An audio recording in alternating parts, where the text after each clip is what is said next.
Guys जब भी हम पावर बैंक खरीदने जाते हैं तो हमारे दिमाग में बहुत सारे क्वेश्चन पॉपअप होते हैं कि कितनी कैपेसिटी का लेना चाहिए, साइज क्या होना चाहिए, उसका पावर कितना होना चाहिए, कितने वॉट का होना चाहिए, आउटपुट, इनपुट, प्राइस, बहुत सारे फैक्टर्स हैं। तो इस वीडियो में मैं इसी के बारे में बात करूंगा और एक अल्टीमेट गाइड आपको दूंगा कि आपको अगर पावर बैंक खरीदने जा रहे हो तो आप कोई गलत चीज ना खरीद लो।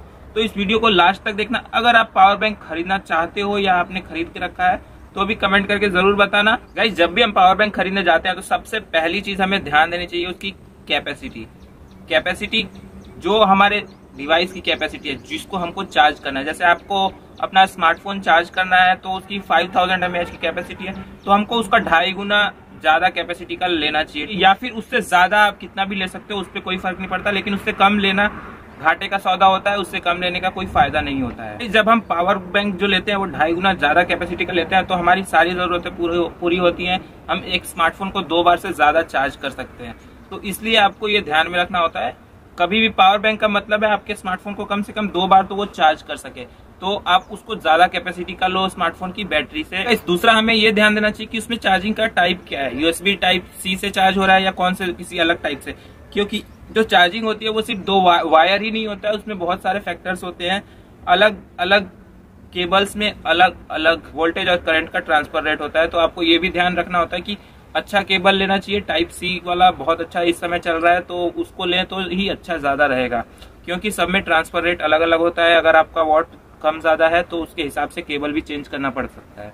और जो तीसरी बात हमें ध्यान रखनी चाहिए, हमें देखना चाहिए कि हमको कितनी डिवाइस, मल्टीपल डिवाइस के लिए ही पावर बैंक सबसे अच्छा रहता है कि हम उससे लैपटॉप भी चार्ज कर सके, स्मार्टफोन भी चार्ज कर सके, और कोई अदर डिवाइसेस है जैसे फैन वगैरह आजकल आ गए हैं जिसको आपको पावर बैंक पे चला सकते हैं, एलईडी लाइट्स आ गई हैं, जैसे आप पावर बैंक को इमरजेंसी लाइट की तरह यूज कर सकते हो। तो हमें ये सब चीजें भी ध्यान में रख के ही पावर बैंक लेना चाहिए, क्योंकि इस तरह से लेने से क्या होता है कि हमें पावर बैंक सिर्फ हम मोबाइल चार्ज करने के लिए लेते हैं, लेकिन हमको एक्स्ट्रा बेनिफिट भी मिल जाता है। तो अगर हम थोड़ा से पैसे ज्यादा लगा दे तो हमको सारे बेनिफिट मिल जाते हैं। और गाइस जो चौथा पॉइंट है वो सबसे इंपॉर्टेंट पॉइंट है, जिसमें हमको ध्यान रखना होता है कि उसका आउटपुट क्या है। जो हमारा पावर बैंक है उसका आउटपुट जो हमारी डिवाइस को चार्ज करना है उसके इनपुट के बराबर होना चाहिए, तो वो पावर बैंक सबसे बेस्ट पावर बैंक होगा आपके लिए।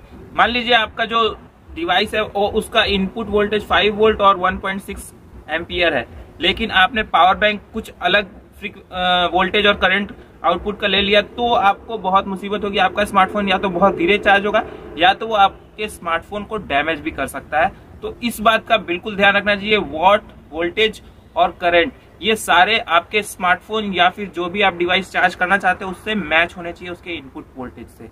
तो इस बात का ध्यान रखना, ये सबसे इंपॉर्टेंट पॉइंट है, क्योंकि अगर आपका कोई भी चीज मिसमैच होता है तो आपको इसका नुकसान होना तय है।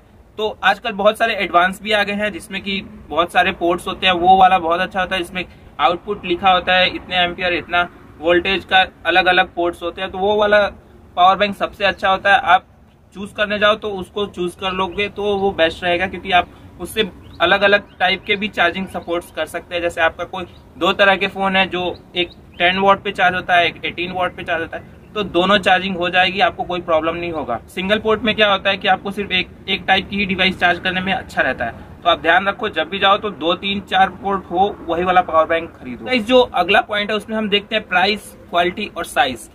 हमेशा हमें एक अच्छे साइज का ही लेना चाहिए। आपको एक हैंडबैग है उसमें आपका पावर बैंक इजीली आ जाए, यही साइज का लेना चाहिए। ज्यादा बड़ा पावर बैंक लेने का कोई फायदा नहीं होता है, उसको कैरी करने में बहुत ज्यादा प्रॉब्लम होती है। और अगर प्राइस की बात करें तो आपकी जरूरत के हिसाब से होना चाहिए, आपको कॉम्प्रोमाइज नहीं करना चाहिए कि कम कैपेसिटी का लेने से कोई फायदा नहीं होता है, वो जल्दी खराब हो जाता है। और एक अच्छा प्राइस का एडवांस लेने पे आपको बहुत ज्यादा फायदा होता है, क्योंकि जो एडवांस अभी आने लगे हैं, जो भी एडवांस आ रहा है पावर बैंक, उसमें सारे फीचर्स दिए गए हैं। आपको करंट वोल्टेज का कोई टेंशन नहीं रहता है, आप कोई भी डिवाइस में लगा सकते हो, उसमें ऑप्टिमाइजेशन का सिस्टम रहता है, वो जैसे चाहे वैसे चार्ज कर सकता है, आपको जैसा सपोर्ट चाहिए।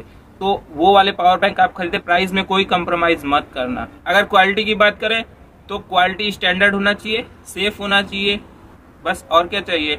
इससे आगे बढ़े तो हमें ये भी देखना चाहिए कि उसमें बैटरी कौन सी है, लिथियम पॉलीमर है या लिथियम आयन है, क्योंकि इससे भी फर्क पड़ता है। तो हमें ये भी ध्यान रखना चाहिए कि आपका यूज कैसा है, साल में एक बार पावर बैंक यूज करते हो या डेली यूज करते हो या महीने में 1-2 बार यूज करते हो, तो इस हिसाब से हमें बैटरी का सिलेक्शन भी कर लेना चाहिए। अगर आपको सिलेक्शन करने में दिक्कत आ रही है कि लिथियम आयन वाला लूं या लिथियम पॉलीमर वाला लूं, तो आप ये वीडियो जाके देख सकते हो। इस पे मैंने पूरे डिटेल में बताया हुआ है कि कौन सी बैटरी किस फंक्शन के लिए अच्छी होती है।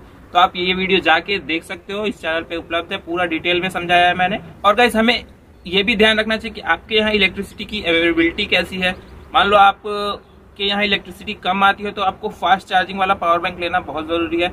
आप स्लो चार्जिंग वाला मत लो तो ही अच्छा है, क्योंकि अगर आपके पास स्लो चार्जिंग वाला लोगे, वो चार्जिंग होने में 10-12 घंटे लगेंगे तो आपका पावर बैंक ही नहीं चार्ज हो पाएगा, तो आपका स्मार्टफोन या लैपटॉप डिवाइस, कोई भी डिवाइस कैसे चार्ज करेगा।